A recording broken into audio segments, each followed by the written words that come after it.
Courroute, votre parti pris politique, Dominique de Villepin propulsé à la première place du baromètre de popularité de Paris Match. Et vous dites, il veut entrer en politique, chiche. Mais oui, j'ai dit chiche. Alors attention au deuxième degré, je l'explique parce que sinon plein de gens ne vont pas comprendre. Mais oui, parce que depuis que l'ancien ministre des Affaires étrangères est arrivé à 53% de popularité, je me demande, mais qu'est-ce qu'il peut apporter à la politique française ? Apparemment, pour une partie de l'opinion, il semble éclairer le brouillard géopolitique ambiant et ce serait la principale raison de sa popularité. Mais vous l'avez peut-être observé, selon Le Parisien, il y a un comité de soutien qui s'organiserait, on prépare la candidature à la présidentielle, ses propos sont relayés par les réseaux sociaux. Donc je dis et je redis, chiche, essayons de voir ensemble ce qu'il pourrait nous apporter.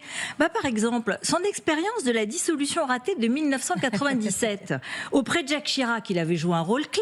Bénéficierons-nous de l'habileté politique qui a justifié ce geste ? Bon, c'est vrai, il y en a eu une autre tout aussi calamiteuse depuis, c'est vrai. Et puis on a le droit à l'erreur.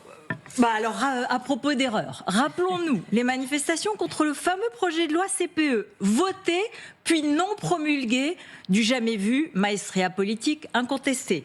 Les suites de l'affaire Clearstream et autres, il a été relaxé en appel, sa candidature ébauchée en 2012, qui ne le mène pas bien loin. Mais chiche donc, parce qu'en fait, moi ce que je voudrais, c'est que cet homme-là entre dans l'arène, car ça permettrait d'en finir avec le ton exalté de ses imprécations et les leçons de morale géopolitique. Vous voyez, l'idée, c'est d'aider vraiment le pays à sortir de ses problèmes. Alors, premier exemple, une campagne électorale, ça permettrait aux médias d'enquêter sur les clients de l'ancien ministre, qui n'en divulguent jamais l'identité.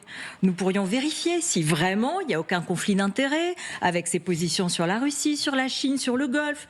Plusieurs articles du célèbre quotidien Le Monde relatent ces escapades qui mêlent diplomatie et affaires. Je n'ai d'ailleurs pas souvenir qu'au début de la guerre d'Ukraine, il ait eu une position très très claire. Il s'est toujours défendu d'avoir des contrats avec le Qatar. Oui, bien sûr. Mais lisez beaucoup, il y a beaucoup d'enquêtes en fait. Au passage, nous pourrions aussi essayer de comprendre s'il y a une campagne, pourquoi il prône le dialogue et la compréhension entre tous les régimes et tous les peuples, quels qu'ils soient. Il n'y en a qu'un seul qui semble ne pas comprendre, c'est le peuple israélien.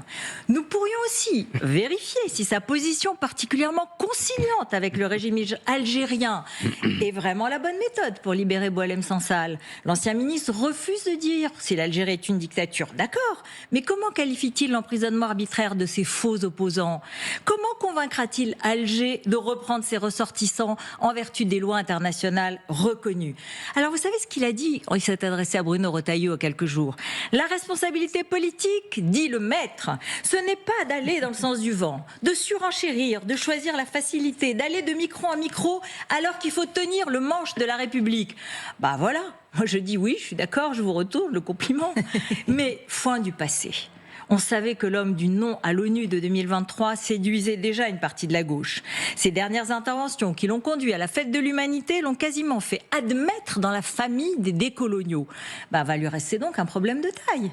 Jean-Luc Mélenchon. Selon l'étude du Point avec Cluster 17, il arrive très haut dans cet électorat de la gauche radicale. Concurrence directe donc au chef de LFI. Mais j'ai l'impression que Jean-Luc Mélenchon serait peut-être moins surpris que nous d'apprendre qu'à 71 ans, l'ancien gaulliste Villepin, énarque et grand amateur d'art contemporain, s'apprêterait à embrasser une carrière de populiste anti-système.